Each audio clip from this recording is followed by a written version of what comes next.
बिस्मिल्लाहिर्रहमानिर्रहीम। सल्लु अलल हबीब सल्लल्लाहु तआला अलैहि वसल्लम। ज़रा आज मैं आपके सामने नमाज़े तरावी के ताल्लुक से हाजिर हुआ हूँ। बहुत से लोग हैं जो तरावी की नमाज नहीं पढ़ते और पढ़ते भी हैं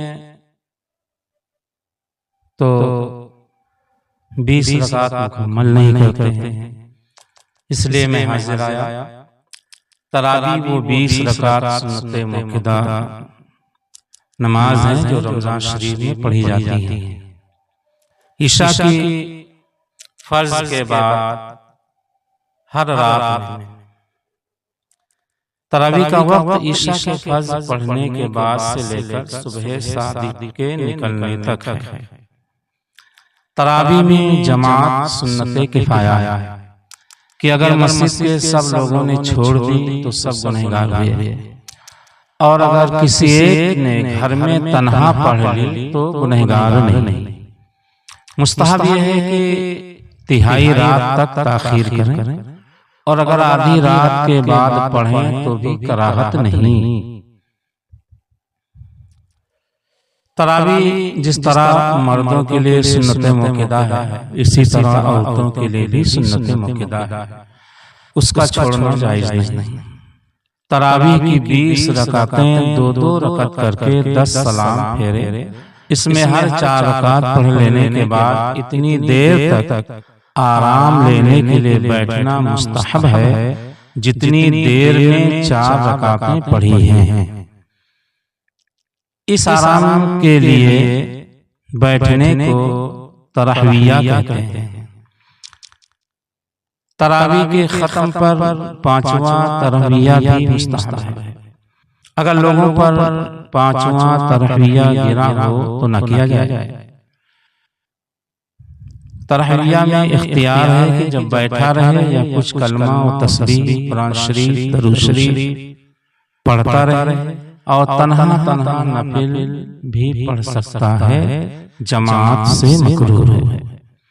जिसने ईशा की फर्ज नमाज नहीं पढ़ी वो ना तरावी ही पढ़ सकता है ना वित्र, जब तक फर्ज अदा न कर ले।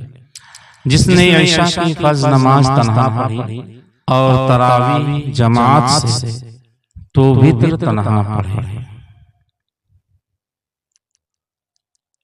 ईशा की फर्ज नमाज जमात से पढ़ी और तरावी तन्हा पढ़ी तो वित्र की जमात में शरीक हो सकता है। जिसकी कुछ रकातें तरावी की बाकी रह गई कि इमाम वित्र के लिए खड़ा हो गया तो ईमान के साथ वित्र पढ़ ले, फिर बाकी अदा करे जबकि फर्ज जमात से पढ़ चुका हो तब, और ये अफजल है। और अगर तरावी पूरी करके वित्र तन्हा पढ़े तो भी जायज। लोगों ने तरावी पढ़ ली, अब दोबारा पढ़ना चाहते हैं तो तन्हा पढ़ सकते हैं, जमात की इजाजत नहीं। एक इमाम 2 मस्जिदों में तरावी पढ़ाता है, अगर दोनों में पूरी पढ़ाए तो नाजायज है, और अगर मुक्तदी ने दोनों मस्जिदों में पूरी पढ़ी तो हर्ज नहीं, मगर दूसरी में वित्र पढ़ना जायज नहीं जबकि पहली में पढ़ चुका हो।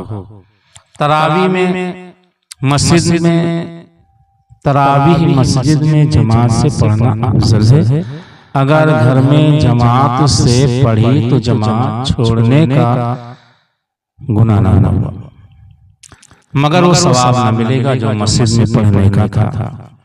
नाबालिग के पीछे बालिगों की तरावी न होगी। साहिब हिदाया ने इसी को मुख्तार बनाया, कदीर ने उससे ही वल मुख्तार कहा। आलमगीरी ने उसी की सेहत पर जोर दिया। महीना भर की कुल तरावी में एक बार कुरान मजीद खत्म करना सुन्नत मुक्कदा है, और 2 मरतबा फजीलत और 3 मरतबा 3 खत्म अफजल। लोगों की सुस्ती की वजह से खत्म को न छोड़े, हाफिज को उजरत देकर तरावी पढ़वाना नाजायज है। देने वाला लेने वाला दोनों गुनहगार हैं। उजरत सिर्फ यही नहीं है कि पेशतर से मुकर्रर कर लें, ये लेंगे ये देंगे, बल्कि अगर मालूम है कि यहाँ कुछ मिलता है, अगरचे उससे तय ना हुआ हो, ये भी नाजायज है। कि अल मारूफ कल मशरूत, हाँ अगर कह दे कि कुछ नहीं दूंगा या नहीं लूंगा, फिर पढ़े और लोग हाफिज को कुछ बतौर खिदमत मदद के दें तो उसमें कुछ हरज नहीं। कि असरी यफूकुल दलाला बाहरी शरीयत में है, यानी शबीना एक रात में पूरा कुरान मजीद तरावी में खत्म करना, जैसा कि हमारे ज़माने में रिवाज है कि हाफिज इस कदर जल्द पढ़ते हैं कि अल्फाज तक समझ में नहीं आते। हुरूफ को मखारिज से अदा करने का तो जिक्र ही क्या, सुनने वालों की भी यह हालत कि कोई बैठा है तो कोई लेटा है, कोई सोता है तो कोई औंगता। जहाँ इमाम ने रुकू की तकबीर की, झट नियत बांध रुकू में जा मिले, ऐसा शबीना नाजायज है।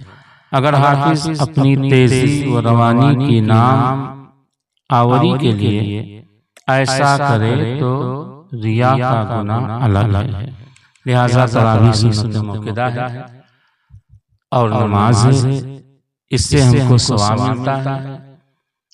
तो तरावी को सुकून व इत्मीनान के साथ पढ़ें, जल्दबाजी न करें, इसलिए कि अल्लाह ने ये मौका गनीमत अता किया है, उसे गनीमत ही जाने और अल्लाह का शुक्र अदा करें, उसकी बारगाह में सर को झुकाएं और कोशिश करें कि हम रब की बारगाह में इबादत करते हैं इस उम्मीद पर कि हो सकता है अल्लाह मेरी इबादत अपनी बारगाह में कबूल कर ले, मेरे सजदे अपनी बारगाह में कबूल कर ले। और अगर एक सजदा रब ने अपनी बारगाह में कबूल कर लिया तो एक सजदे के वजह से अल्लाह ताला हमारी बख्शिश भी फरमा सकता है, मग़फ़िरत भी फरमा सकता है। लिहाजा ये बड़ा कीमती महीना है। इस महीने में जितनी नेकियां करो कम है, इसलिए कि ज़्यादा से ज़्यादा नेकियां करनी चाहिए। और ख़ासकर हमारे नौजवान तबके के लोगों को इस कार्य खैर में कदम बढ़ाना चाहिए, इसलिए कि जवानी की इबादत रब तबारक व तआला पसंद फरमाता है। लिहाजा कोशिश करें कि हमारे जवान तबके के लोग कसरत से रोज़ा भी रखें, 5 वक्त नमाज भी पढ़ें और कसीर तादाद में तरावी पढ़ने के लिए मस्जिद में पहुँचें।